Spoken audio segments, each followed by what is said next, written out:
أعوذ بالله من الشيطان الرجيم. Allah, ini ilmu dari wahyu, bukan dari saya. Tidak ada ruh gentayangan, nggak ada ceritanya dalam Islam kuburan terbuka pocongnya keluar, nggak ada itu. Nggak ada tangan dari kloset tarik-tarik orang. Ada satu rumah teman-teman sekalian, di situ ada orang bunuh diri, gantung diri. Kira-kira mau beli rumahnya nggak? Jawab jujur ya. Kenapa nggak mau? Hah? Setelah saya jelaskan malam ini, beli besok ya. Nggak ada ruh gentayangan. Baik, dengarkan hadisnya. Hadis yang mulia, hadis riwayat Bukhari. Suatu hari Nabi SAW pernah mengantar jenazah sahabat, takut. Kenapa dukun-dukun itu kalau kita masuk ke tempatnya selalu gelap, ada tengkorak, remang-remang. Karena antum harus takut dulu. Kalau ada rasa takut bisa dikuasai nama dia. Tapi kalau tidak takut nggak bisa. Orang yang mau dihipnotis kalau akidahnya benar nggak bisa dihipnotis tuh. Setannya nggak berani. Gitu kan? Dan ini kita harus hati-hati teman-teman sekalian, karena pintu takut ini selalu ditunggang oleh syaitan. Saya kasih contoh begini. Kalau ada satu rumah di Indonesia ini, anggap di Bali sinilah, karena antum lagi di Bali.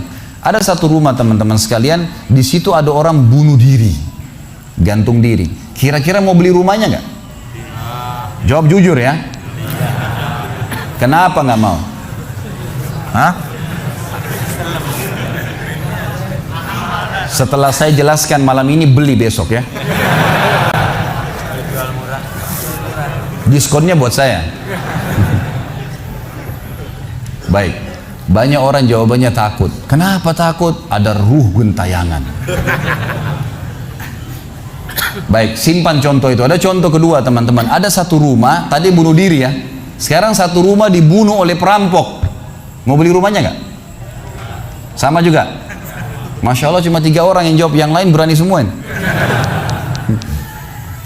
Nggak mau juga beli. Kenapa? Takut. Ada ruh gentayangan. Teman-teman sekalian, ambil dari saya malam ini dengan izin Allah. Ini ilmu dari wahyu, bukan dari saya. Tidak ada ruh gentayangan. Nggak ada ceritanya dalam Islam kuburan terbuka pocongnya keluar. Nggak ada itu. Nggak ada tangan dari kloset tarik-tarik orang. Itu semua dusta, perusakan akidah dari media-media syaitan nih. Sinetronnya, filmnya, segala macam. Manusia bisa berubah jadi singa lah, bisa beginilah, macam-macam. Dusta, nggak ada dalam Islam, nggak ada. Dari mana dalilnya? Nggak ada ruh gentayangan. Baik, dengarkan hadisnya. Hadis yang mulia, hadis riwayat Bukhari. Suatu hari Nabi SAW pernah mengantar jenazah sahabatnya. Waktu jenazah tersebut ditaruh di kuburan, kata Nabi SAW, kalau seseorang mukmin meninggal dunia, siapa orang mukmin teman-teman sekalian? Orang yang sudah menggabungkan antara rukun Islam sama rukun iman. Kalau antum syahadat sudah, muslim, alhamdulillah, salat 5 waktu, zakat, puasa Ramadan, haji, sudah dikerjain. Ditambah dengan keimanan, yakin Allah ada, yakin malaikat ada mencatat, yakin diturunkan dalam Al-Quran, yakin ada Rasul yang mengajarkan Nabi Muhammad SAW ada diterima pahalanya hari kiamat, maka itu namanya mukmin. Dengan ditambah dengan mengimani qada dan qadar. Kalau ada orang sholat, Allah ada nggak ya? Malaikat catat nggak ya? Hari kiamat saya terima nggak? Ini masih muslim, belum mukmin, masih level di bawah. Pertama muslim dulu, baru mukmin. Makanya dalam hadis disebutkan ada iman, ada Islam, ada iman, ada ihsan, gitu kan? Ini level-levelnya.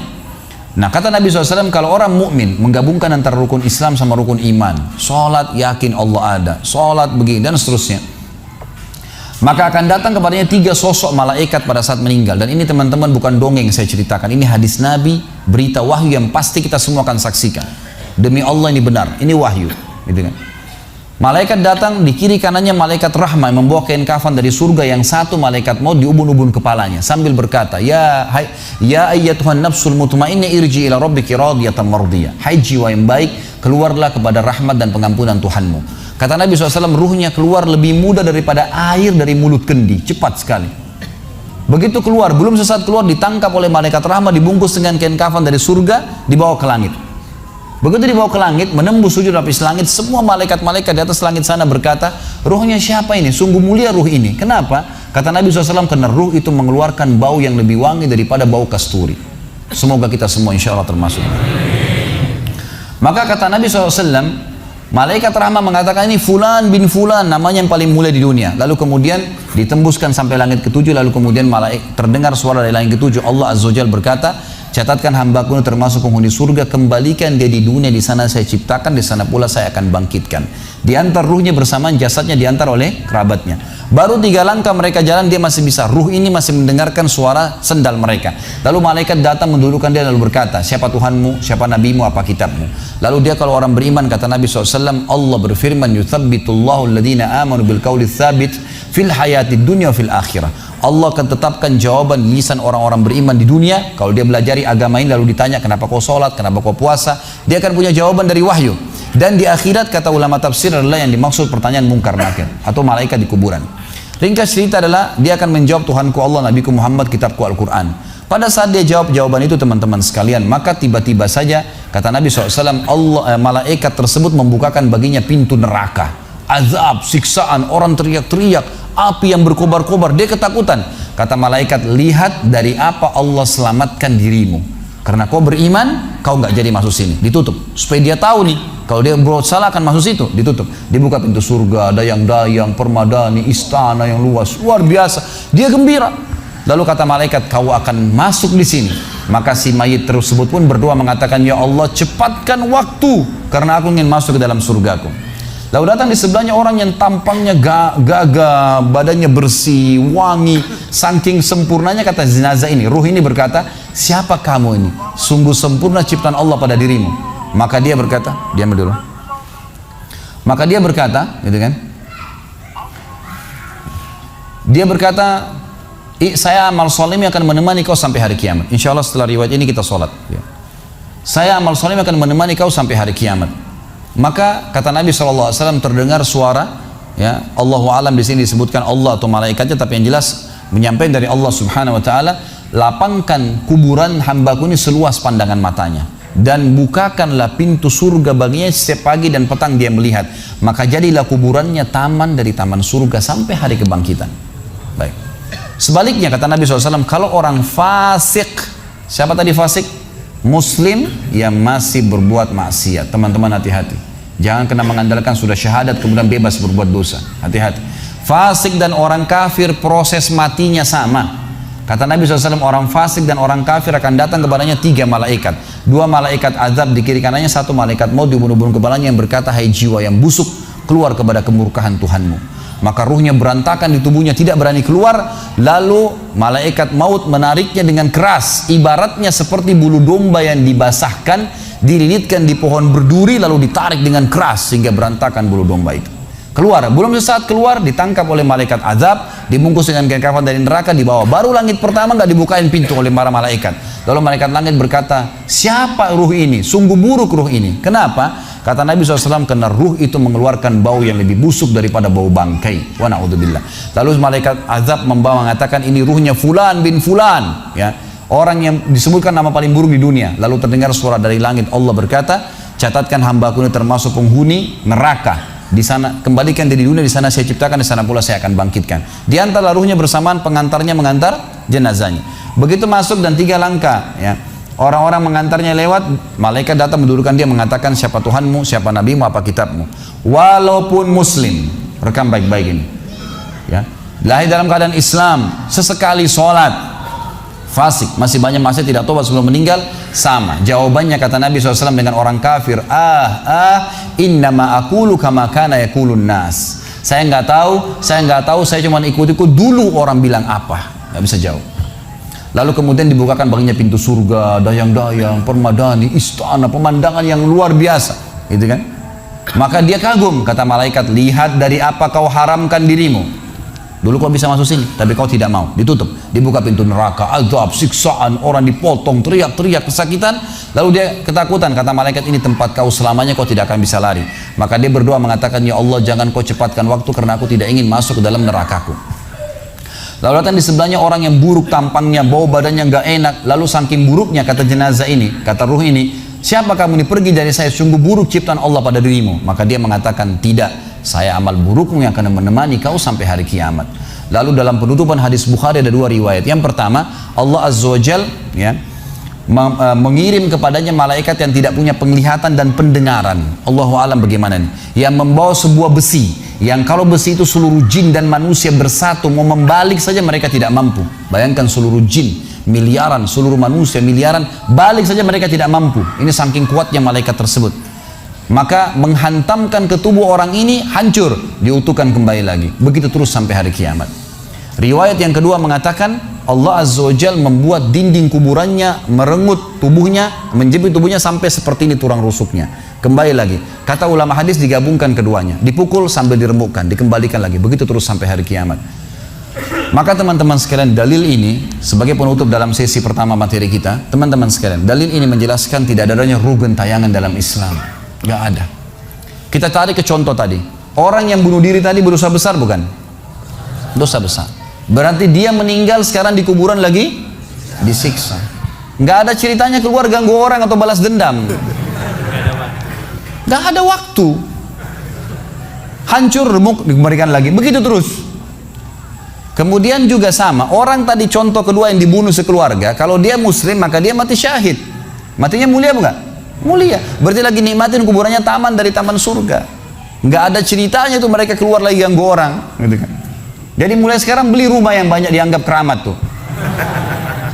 Bacain surah Al-Baqarah, ada semua syaitannya tuh. Harus yakin dengan sabda Nabi SAW, rumah yang dibaca surah Al-Baqarah tidak akan masuk syaitan. Nggak ada. Takut semua syaitannya. Baik, kita tutup dengan kata-kata saya teman-teman sekalian. Lalu dari mana kalau saya beli rumah, saya pernah dengar suara bayi di atas rumah, atap rumah saya. Saya pernah dengar suara cangkul di belakang rumah, pintu bunyi sendiri, gitu kan. Itu semua permainan syaitan yang ada di sekitar rumah itu, atau Anda yang bermasalah. Harus diruqyah. Dibacain ayat, ada sihirnya tuh. Mungkin pernah mandi dulu ilmu kebal, mungkin pernah ini, mungkin pernah bersemedi, apalah macam-macam yang khurafat ini, maka dia harus diruqyah.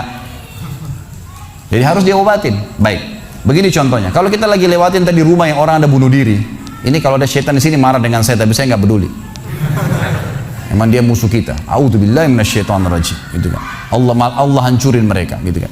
Yang jelas teman-teman sekalian, kalau kita lewat di rumah yang ada orang bunuh diri, gitu kan. Misal pagarnya 10 meter. Begitu kita jalan 1 meter pertama, semua syaitan itu ngerumunin kita tuh. Tuh yang bunuh diri itu perempuan, matanya belalak, rambutnya panjang, keluar darah dari hidungnya. Terus dibisikin. Orang yang takut, manusia yang takut, maka pada saat dia balik ke tempat yang tadi syaitan bisikin dia itu, dia lihat betul nanti perempuan tuh. Karena dia takut. Jadi dia bisa lihat, yang takut saja yang bisa lihat, yang tidak takut tidak bakal lihat. Makanya kalau ada temannya jalan di sebelah nggak takut, tanya, kau lihat nggak? Dia bilang nggak. Kalau dia bayangkan nenek-nenek, dia lihat nenek-nenek temannya. Permainan syaitan. Maka orang beriman mustahil melihat yang seperti itu. Nggak ada ceritanya. Atau dasarnya orang itu kena sihir tadi. Maka bisa melihat penampakan karena ada syaitan yang mengganggu dia, dan dia dasarnya membuka diri untuk itu.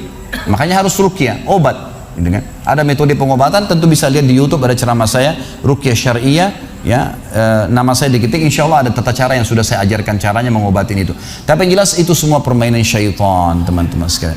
Dan inilah poin pertama, pintu pertama untuk takut kepada Allah Subhanahu wa Ta'ala. Artinya semua selain Allah dalam makhluk jangan pernah takut dengan mereka. Syaitan pun yang biasa dianggap menakutkan bagi manusia itu dusta semua.